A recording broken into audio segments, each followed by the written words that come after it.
જે છે 90 degree counter clockwise rotate કરતા હોય, ફેઝર ડાયાગ્રામ છે એટલા માટે. તો આવી રીતે આપણે વેક્ટરનું એડિશન કરીએ છીએ. હવે આપણે આના પરથી એક ફેઝર ડાયાગ્રામ બનાવવાનો છે ટ્રાન્સફોર્મરનો. તો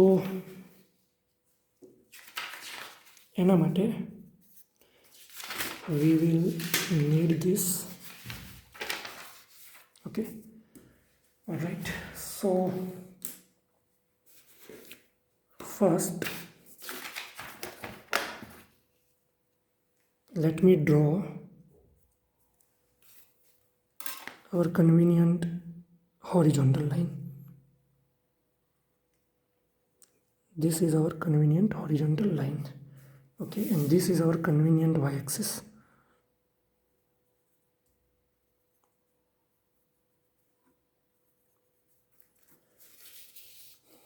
બરાબર. હવે હું અહીંયા પણ લખી શકું છું આનું ઇક્વેશન, જે અહીંયા મેં લખ્યું હતું એ પ્રમાણે. આ જે મેં લખ્યું ને આ સર્કિટ પ્રમાણે એવું જ ઇક્વેશન હું ત્યાં પણ લખી શકું છું.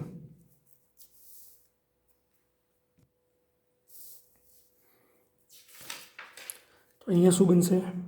V1 ઇઝ ઇક્વલ્સ ટુ, આ E1 ઓપોઝ કરે છે એટલા માટે હું અહીંયા માઇનસ લખીશ. એ પહેલાંમાં ખાલી ડ્રોપ હતો, બરાબર, પણ અહીંયા ડ્રોપ નથી, આ એનાથી ઓપોઝ કરે એ ડાયરેક્શનમાં છે અહીંયા. એટલે minus E1 plus I1 R1 plus I1 X1. આ પ્રાઇમરી સાઈડનું ઇક્વેશન થયું. પછી અહીંયા E2 તો હતા જ, એમાંથી I2 R2 બાદ થાય, એમાંથી I2 X2 બાદ થાય, અને વધે E2, વધે V2. આ V2 E2ના કંઈ ઓપોઝ નથી કરતા, એ તો આમાંથી સબસ્ટ્રેક્ટ થઈને જે બચ્યા એટલા છે. તો I2 R2 અને I2 X2ને ઇક્વેશનની રાઇટ હેન્ડ સાઈડમાં લઈ જઈએ તો પ્લસ બની જાય. એટલે આવું બને I2 R2 plus I2 X2 plus V2. ઓર હું આવું પણ લખી શકતો હતો, E2 માઇનસ આ બેને આ બાજુ લઈ જાઉં, I2 R2 minus I2 X2 and that is equals to V2. આ કન્વિનિયન્ટ છે. E2 માંથી એક ડ્રોપ ઘટી ગયો, બીજો ડ્રોપ ઘટી ગયો, વધ્યું શું? V2. એટલા મને ટર્મિનલ પર વોલ્ટેજ મળ્યા.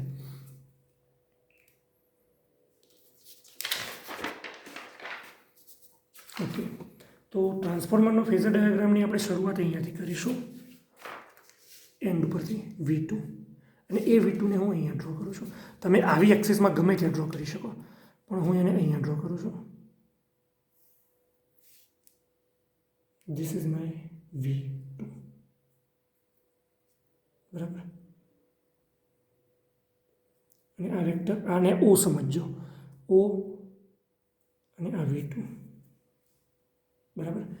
માની એવું લઈએ આપણે કે અહીંયા રજિસ્ટિવ જ લોડ છે, બરાબર. તો આ વોલ્ટેજ અને આમાંથી આટલો પસાર થતો કરંટ એ ઇનફેઝ હોય, આ વોલ્ટેજ અને આ ઇનફેઝ હોય. જેમ આની અંદર લેગ અને લીડ બે હતું ને, પહેલાં આ E1 અને I1 બે ઇનફેઝ હતા, પછી લેગ ડ્રો કર્યા મેં. તો એવી રીતે હું અહીંયા એમ કહું છું કે અહીંયા રજિસ્ટન્સ જ છે આની અંદર ખાલી. જો રજિસ્ટન્સ જ હોય ખાલી તો કરંટ એ V2ની સાથે જ હોય. એટલે એ હું અહીંયા ડ્રો કરું છું. અને માની લઈએ કે વોલ્ટેજ કરતાં થોડું ઓછું છે, એટલે સ્કેલમાં એના કરતાં નાનો વેક્ટર ડ્રો કર્યો. તો સેકન્ડરી કરંટ અને સેકન્ડરી વોલ્ટેજ ડ્રો થઈ ગયા.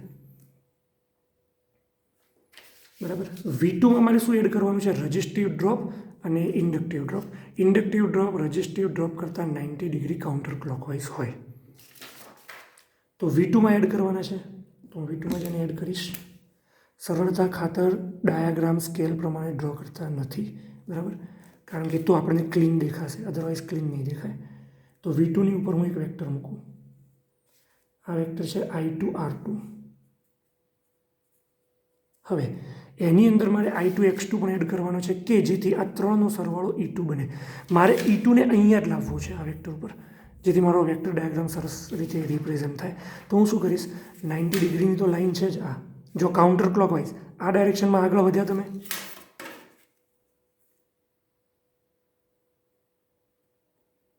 તો એ ડાયરેક્શનમાંથી કાઉન્ટર ક્લોકવાઇઝ 90 ડિગ્રી એટલે મારે આ બાજુ જવું પડે, આ રીતે એપ્રોક્સિમેટલી. તો ત્યાં હું I2 X2 ડ્રો કરીશ. Let me extend this first.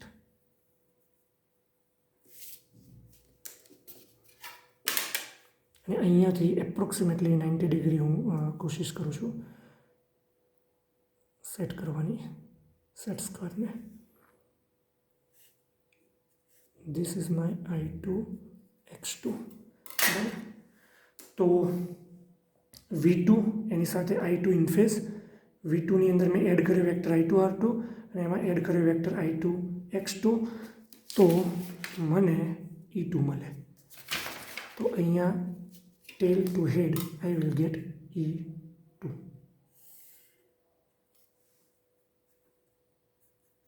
અને E2 જે છે એ સ્ટેપ અપ ટ્રાન્સફોર્મર છે એમ માની લઈએ.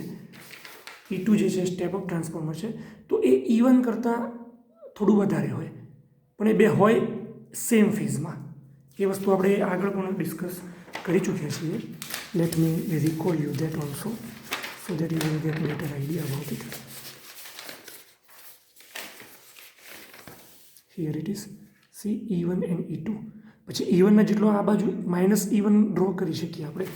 And same thing also we have drawn here E2 E1. બરાબર. અને એ વખતે આપણે નો લોડ હતું તો E2 = V2 રાખ્યું હતું. અહીંયા એવું નથી.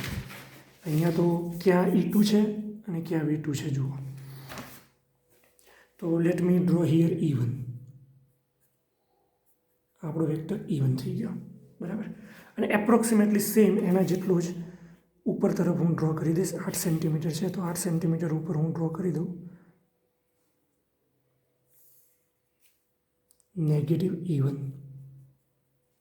બરાબર. અને ઇક્વલ હોય ને એના માટે આપણે આવી નિશાની રાખીએ છીએ કે આ બે વેક્ટર ઇક્વલ છે.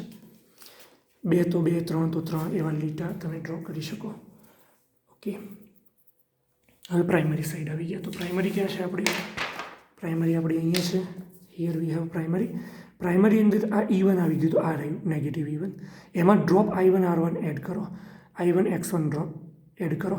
તો I1 R1 ડ્રોપ કરવા પહેલાં I1 કરંટ તો જોઈએ ને, રેફરન્સ, તો ડ્રો થાય. પણ આપણે એ ડિસ્કસ કરી લીધું કે I2 ડેશ ફ્લો થાય છે કરંટ. અહીંયા I2 છે તો અહીંયા I2 ડેશ જેટલો એક કરંટ ફ્લો થાય છે પ્રાઇમરી સાઈડ. અથવા તો આપણે એને I1 ડેશ પણ કહીએ છીએ, તો I2 ડેશ પણ કહીએ છીએ. I1 ડેશ તો એ કેટલો હોય? એ સેમ આના કરતાં ઓપોઝિટ હોય. એટલે અહીંયા જે કરંટ છે એના કરતાં ઓપોઝિટ. કારણ કે અહીંયા જે કરંટ વધારાનો ફ્લો થયો એ કરંટ અહીંયા ફ્લો થયેલા ફ્લક્સનો ઓપોઝ કરે છે. એટલે આપણે એવું કહી શકીએ કે અહીંયાથી ફ્લો થતો કરંટ અહીંયાથી ફ્લો થતા કરંટના ઓપોઝિટ છે. બરાબર. એ કયો કરંટ છે? પ્રાઇમરીમાં એ કરંટ સેકન્ડરીને કમ્પેન્સેટિવ વળતર આપે એવો કરંટ. અહીંયા પહેલાં લોડેડ ન હતું તો એ કરંટ ન હતો, એટલે અહીંયા I0 હતું. હવે આને લોડેડ કરી દીધું તો I0 તો રહેશે જ, પ્લસ વેક્ટોરિયલી એક બીજો કરંટ એડ થશે જેને આપણે I1 ડેશ કહીશું, અથવા I2 ડેશ પણ કહી શકીએ. અહીંયા મેં I2 ડેશ કીધું છે, હું I1 ડેશ કરી નાખું. ચલો I1 ડેશ. તો એ I1 ડેશ અને I0 બે ભેગા થઈને I1 આપશે. અને I1 ડેશ I2ના ઓપોઝિટ હશે. મેગ્નિટ્યુડ સેમ નહીં હોય. કેમ? કારણ કે વોલ્ટેજ સ્ટેપ અપ થાય છે તો સામે કરંટ સ્ટેપ ડાઉન થાય. ટ્રાન્સફોર્મર પાવર ટ્રાન્સફોર્મ કરે. અહીંયા વોલ્ટેજ ઓછા છે તો કરંટ વધારે હોય, અહીંયા વોલ્ટેજ વધારે છે તો કરંટ ઓછો હોય. પણ બંનેનો ગુણાકાર V1 I1 અહીંયા જેટલો હોય એટલો જ V2 I2 અહીંયા પણ હોય. ઓકે. તો I2ના જ ઓપોઝિટ I1 ડેશ હશે. તો પહેલાં તમારે શું કરવું પડશે? I2ના ઓપોઝિટ, એટલે આ I2 છે તો એના પાછળ ઓપોઝિટ હું એક પહેલાં લાઇન ડ્રો કરી દઉં આવી રીતે, સમથિંગ લાઈક ધીસ. અને I1 અહીંયા I2 છે તો મને એટલી તો ખબર જ છે કે સ્ટેપ અપ ટ્રાન્સફોર્મર છે, તો અહીંયાથી અહીંયા વોલ્ટેજ વધે. તો એનો મતલબ અહીંયાથી અહીંયા જાઉં તો કરંટ ઘટે.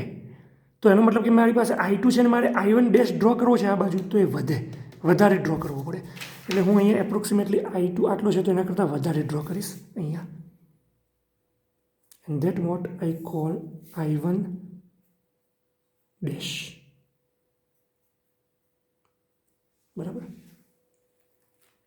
હવે એક બાજુ E1 છે ને એક બાજુ E2 છે. તો આપણે આપણો જૂનો રેફરન્સ લઈએ ફેઝર ડાયાગ્રામનો. તો આ સ્ટાન્ડર્ડ E1 અને E2 છે, એક્ઝેક્ટલી એનાથી 90 ડિગ્રી પર ફ્લક્સ હતું અને એક્ઝેક્ટલી 50 જેટલા એંગલ ઉપર એક નો લોડ કરંટ I0 હતો. એ તો રહેશે જ, એ તો ડ્રો કરવાનો જ છે. તો આ ડાયાગ્રામને હું આ રીતે ગોઠવી દઉં હવે, તો મને અહીંયા 5 મળશે. અને આ 5 શું છે? No load flux.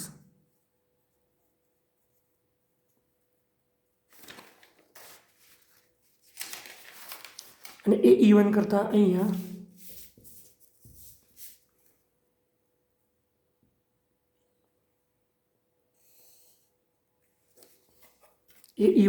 અહીંયા few angles lag magnetizing current I0 હશે.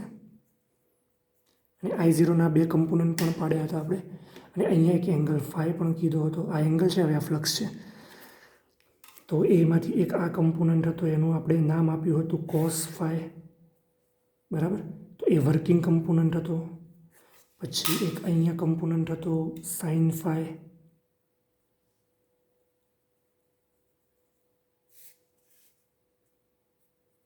એ મેગ્નેટાઇઝિંગ કમ્પોનન્ટ હતો IM, બરાબર. તો IE અને IMથી I0 બન્યો. અને I0 અને I1 ડેશથી I1 બનશે. એક આ ફિગર અને એક આ ફિગર.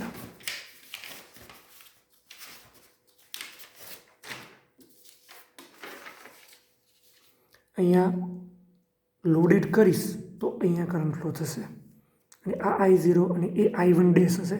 એ બેનું એડિશન કરીશ તો આ કરંટ I0 નહીં પણ I1 બનશે. તો એનું એડિશન કેવી રીતે કરવાનું છે? વેક્ટર છે, વેક્ટોરિયલ એડિશન કરવાનું છે. તો આ લોનો યુઝ કરીશું, law of parallelogram.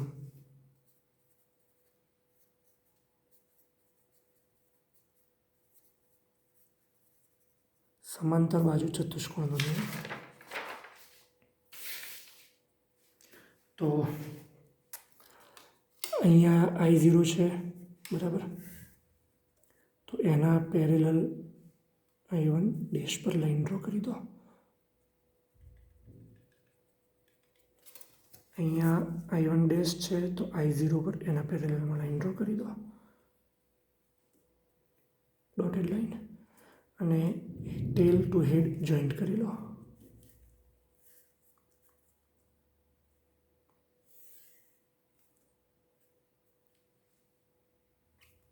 And this is my I1. હવે એકવાર I1 મળી ગયું એટલે આપણું કામ અહીંયાથી સ્ટાર્ટ. કે એની અંદર નેગેટિવ I1 તો છે, એની અંદર I1 R1 ને I1 X1 એડ કરી દો. તો પહેલાં જે પ્રમાણે કીધું એ પ્રમાણે નેગેટિવ I1માં I1 R1 એડ કરવું હોય તો I1ના પેરેલલમાં જ એને ડ્રો કરવું પડે. લોસીસને હું પિંકથી બતાવું છું, આ બધા લોસીસ છે એટલા માટે. I1 X1 સોરી લોસીસ નથી, વોલ્ટેજ ડ્રોપ છે. લોસીસ એનર્જીમાં હોય અને ડ્રોપ વોલ્ટેજમાં હોય. એના કરતાં 90 degree clockwise, 90 degree sorry counter clockwise, 90 degree counter clockwise, કારણ કે ઇન્ડક્ટર છે approximately. This is R1, my mistake. Resistive drop છે ને, તો I1ના ઇન ફેઝમાં 90 ડિગ્રી આ બાજુ જઈએ કાઉન્ટર ક્લોકવાઇઝ, તો I1 X1 અને negative E1 I1 R1 I1 X1 બધું એડ કરી દઈએ તો તમને મળે V1, બરાબર. હું I1 R1 I1 X1 ને એડ કરી શકું છું. ડ્રોપ છે અને એને હું I1 Z1 કહી શકું. Impedance voltage drop. હું I2 R2 I2 X2 ને પણ એડ કરી શકું અને એ બંનેને I2 Z2 પણ કહી શકું. આટલો જે પોર્શન છે એને ઇમ્પિડન્સ ટ્રાયંગલ કહેવાય.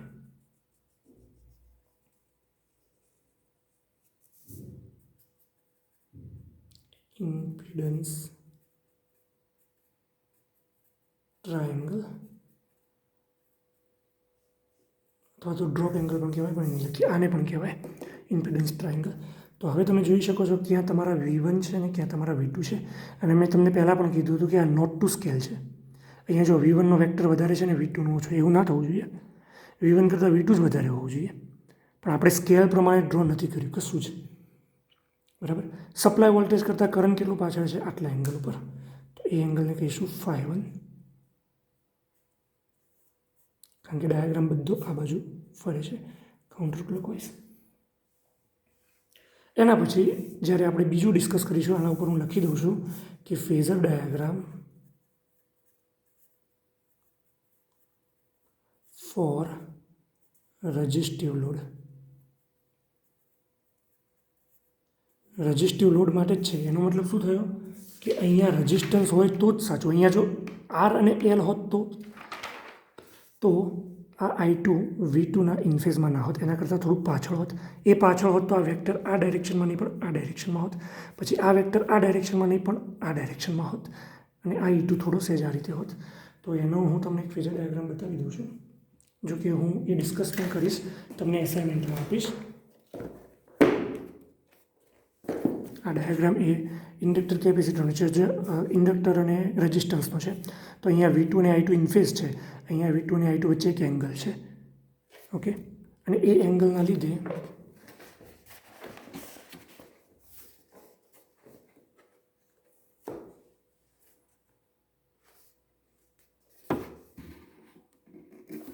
Steel not clear. Okay, now it is clear. તો એમાં તમે જોઈ શકો છો કે V2 કરતાં I2 લેગ છે, અને પછી I2 R2 જે છે એ I2ના ઇનફેઝમાં છે. પછી આ તો 90 ડિગ્રી ઉપર જોઈએ, અને એનું એડિશન E2 સાથે છે. E1 એના કરતાં થોડા ઓછા છે. પછી અહીંયા નેગેટિવ E1 છે. પછી I2ના જ કમ્પ્લીટલી ઓપોઝિટ I1 ડેશ છે. I0 5 એઝ ઇટ ઇઝ છે. I1 ડેશ અને I0 બે એડ કરીએ તો I1 મળે છે. I1ના પેરેલલમાં I1 R1 drop, I1 X1 અને પછી V1. બરાબર. આની અંદર આ ટ્રાયંગલ આવું બને છે, આની અંદર આ ટ્રાયંગલ આવું બનશે. પછી કેપેસિટી પણ છે. તો આ કેપેસિટી માટે છે. તો જો એમાં કરંટ જે છે લીડ છે, V2 કરતાં એ લીડ છે. તો લીડ છે તો અહીંયા I2 R2 આવે. 90 ડિગ્રી તો છે જ આ, એટલે અહીંયા આવશે I2 E2 પછી E1, પછી નેગેટિવ E1, અને I2 કરતાં ઓપોઝિટ I1 ડેશ I0 તો હતો જ. I0 અને I1 ડેશનું એડિશન એટલે I1ના પેરેલલમાં I1 R1, I1 R1ના પેરેલલમાં 90 degree counter clockwise I1 X1, અને એ બધાનું એડિશન V1. આવી રીતે 3 ફેઝર ડાયાગ્રામ બને ટ્રાન્સફોર્મરના. But right now the one is sufficient for your understanding purpose. Then we will give you further phasor diagram for your practice.